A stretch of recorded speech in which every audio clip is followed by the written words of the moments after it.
आज का हमारा पहला क्वेश्चन है, एक संकेतक उपकरण में पॉइंटर को शून्य स्थिति से स्थानांतरित करने के लिए किस बल की आवश्यकता होती है। तो बेटा इसके लिए हमको विचलन बल की आवश्यकता होती है, यानी option number B.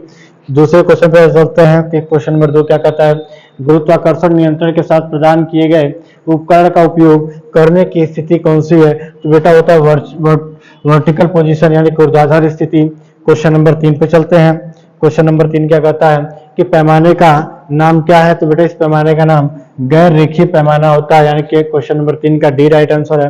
Question number 4 पे चलते हैं कि इंस्ट्रूमेंट रीडिंग की गलत स्थिति के कारण कौन सी त्रुटि होती है। तो बेटा इसके लिए उपकरण त्रुटि होता है, यानी कि डिवाइस एरर, यानी क्वेश्चन नंबर 4 का ए राइट आंसर होगा। क्वेश्चन नंबर 5 पे चलते हैं कि 1 ओम और 1 ओम से नीचे प्रतिरोध मान को मापने के लिए किस उपकरण का उपयोग किया जाता है। तो बेटा इसके लिए हमको शंट टाइप ओम मीटर का उपयोग किया जाता है। क्वेश्चन नंबर 6 पे चलते हैं। क्वेश्चन नंबर 6 क्या कहता है कि उन्नत मेगा ओम मीटर में प्रदान किए गए तीसरे सिरे का उद्देश्य क्या है।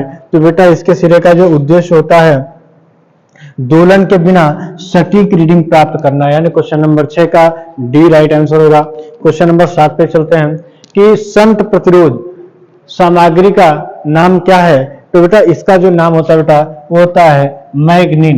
अगले क्वेश्चन पे चलते हैं, क्वेश्चन नंबर 8 पे। क्वेश्चन नंबर 8 क्या कहता है कि चल कुंडली मीटर के एक समान पैमाने पर होने का क्या कारण है। तो बेटा विचलन बलाघूट धारा के अनुपातिक है। क्वेश्चन नंबर 8 का ए राइट आंसर होगा। क्वेश्चन नंबर 9 पे चलते हैं। क्वेश्चन नंबर 9 क्या कहता है,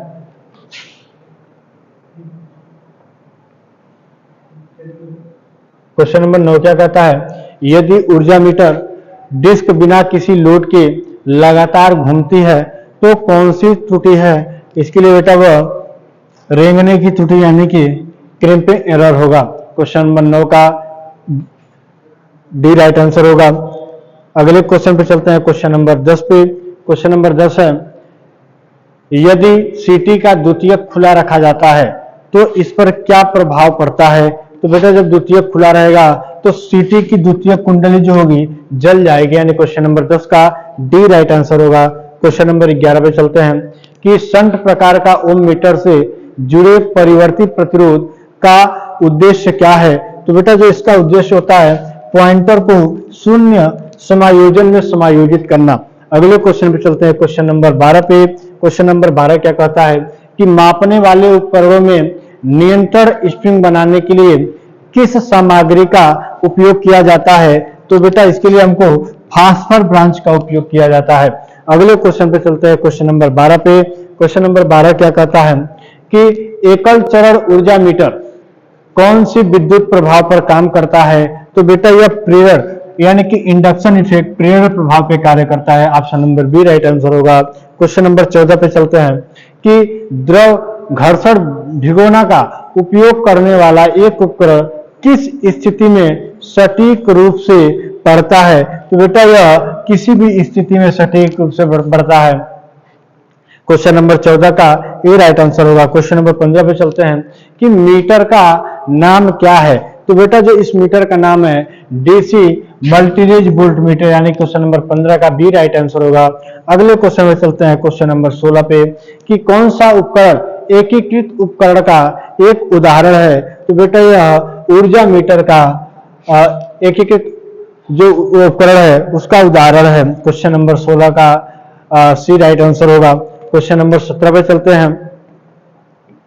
क्वेश्चन नंबर 17 क्या कहता है कि ऊर्जा मीटर में रेंगने की त्रुटि को कैसे नियंत्रित किया जाता है। तो बेटा इसके लिए डिस्क पर 2 ध्रुव छेद ड्रिल व्यास के विपरीत किया जाता है, यानी क्वेश्चन नंबर 17 का डी राइट आंसर होगा। क्वेश्चन नंबर 18 पे चलते हैं। क्वेश्चन नंबर 18 कहता है कि चल लौह प्रकार उपकरण का पैमाना असमान क्यों होता है।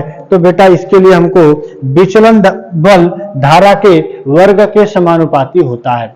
क्वेश्चन नंबर 18 का सी राइट आंसर होगा। क्वेश्चन नंबर 19 पे चलते हैं। क्वेश्चन नंबर 19 क्या कहता है कि चुंबकीय क्षेत्र के प्रभाव के कारण पैमाने की कौन सी त्रुटि होती है। तो बेटा कौन सी त्रुटि होती है, तो इन्फ्लुएंस एरर यानी कि प्रभावी होता है, प्रभावी त्रुटि। आगे चलते हैं क्वेश्चन नंबर 19 का सी राइट आंसर होगा। क्वेश्चन नंबर 20 पे चलते हैं। किस प्रकार का वाट मीटर है? तो बेटा ये जो वाट मीटर है ये 2 अवयव 3 तला वाट मीटर है। अगले क्वेश्चन पे चलते हैं। क्वेश्चन नंबर 20 का बी राइट आंसर होगा। क्वेश्चन नंबर 21 पे चलते हैं कि किस प्रकार के उपकरण का उपयोग वायु घर्षण डैम्पिंग के साथ किया जाता है? तो बेटा जो होता है चल लौह उपकरण का उपयोग वायु घर्षण डैम्पिंग के साथ किया जाता है। अगले क्वेश्चन में चलते हैं क्वेश्चन नंबर 22 पे। क्वेश्चन नंबर 22 क्या कहता है कि उदासीन संयोजन किस प्रकार के ऊर्जा मीटर के साथ काम करता है? तो बेटा यह एकल चरण एकल अवयव के साथ काम करता है। क्वेश्चन नंबर 22 का सी राइट आंसर होगा। क्वेश्चन नंबर 23 पे चलते हैं। आवृत्ति मीटर का प्रकार क्या है? तो बेटा यह यांत्रिक अनुनाद प्रकार का आवृत्ति मीटर है। क्वेश्चन नंबर 23 का डी राइट आंसर होगा। क्वेश्चन नंबर 24 पे चलते हैं। क्वेश्चन नंबर 24 क्या कहता है कि यंत्रों में संवेदनशीलता की इकाई क्या है? तो बेटा इसके लिए ओम प्रति वोल्ट होता है। क्वेश्चन नंबर 24 का बी राइट आंसर होगा। क्वेश्चन नंबर 25 पे चलते हैं। क्वेश्चन नंबर 25 कहता है ऊर्जा मीटरों में एल्युमिनियम डिस्क में 2 सीधे छेद क्यों प्रदान किए जाते हैं? क्योंकि रेंगने की जो त्रुटि होती है उसको रोकने के लिए। यानी कि क्वेश्चन नंबर 25 का डी राइट आंसर होगा। क्वेश्चन नंबर 26 पे चलते हैं कि यंत्र का नाम क्या है? तो बेटा ये जो यंत्र है इसको हम एब्सोल्यूट उपकरण कहते हैं। यानी क्वेश्चन नंबर 26 का ए राइट आंसर होगा।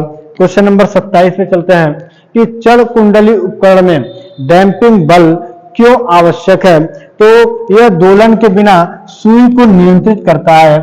क्वेश्चन नंबर 27 का डी राइट आंसर होगा। क्वेश्चन नंबर 28 पे चलते हैं कि चल कुंडली उपकरण में नरम लोहे के क्रोड का कार्य क्या है?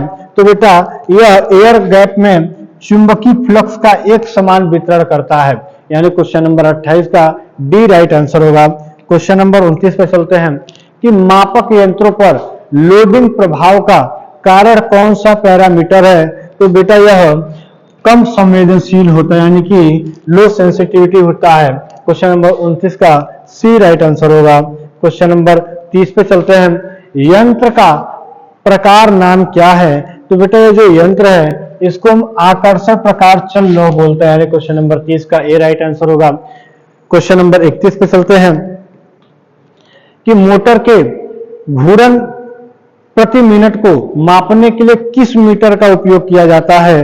तो बेटा इसके लिए हमको टैकोमीटर का उपयोग किया जाता है। यानी क्वेश्चन नंबर 31 का ए राइट आंसर होगा। क्वेश्चन नंबर 32 पे चलते हैं। क्वेश्चन नंबर 32 क्या कहता है कि चल लौह प्रकार के उपकरण की पहचान कैसे करें? तो बेटा इसके लिए हमको कोई सिरा अंकित नहीं होता यानी कि नो टर्मिनल मार्किंग होता है।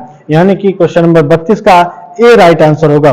क्वेश्चन नंबर 33 पे चलते हैं कि निरपेक्ष उपकरण कौन सा है? तो जो निरपेक्ष उपकरण होता है बेटा वो स्पर्श रेखा गैल्वेनोमीटर होता है। यानी क्वेश्चन नंबर 33 का डी राइट आंसर होगा। क्वेश्चन नंबर 34 क्या कहता है कि कौन सा बल एक संकेतक उपकरण में सूचक की गति पैदा करता है? तो बेटा वह है विचलन बल। यानी कि क्वेश्चन नंबर 34 का बी राइट आंसर होगा। क्वेश्चन नंबर 35 पे चलते हैं। क्वेश्चन नंबर 35 क्या कहता है एकीकृत उपकरण का क्या कार्य है? तो बेटा जो एकीकृत उपकरण होता है उसको मात्रा को दर्ज करता है। यानी क्वेश्चन नंबर 35 का सी राइट आंसर होगा। क्वेश्चन नंबर 36 पे चलते हैं कि गुरुत्वाकर्षण नियंत्रण का उपयोग करने वाला एक उपकरण किस स्थिति में सटीक रूप से पड़ता है? तो बेटा वह ऊर्ध्वाधर स्थिति में सटीक रूप से पड़ता है। यानी क्वेश्चन नंबर 36 का बी राइट आंसर होगा। क्वेश्चन नंबर 37 पे चलते हैं कि एक इलेक्ट्रोडायनमो प्रकार के उपकरण द्वारा किस मात्रा को मापा जाता है? तो बेटा हम उसको पावर यानी कि शक्ति को मापा जाता है। यानी क्वेश्चन नंबर 37 का ए राइट आंसर होगा। क्वेश्चन नंबर 38 पे चलते हैं कि एनालॉग इंस्ट्रूमेंट का उपयोग करके माप में अधिकतम सटीकता कैसे प्राप्त करें? तो बेटा इसके लिए हमको उच्च आगत प्रतिबाधा रखी जाती है। यानी क्वेश्चन नंबर 38 का बी राइट आंसर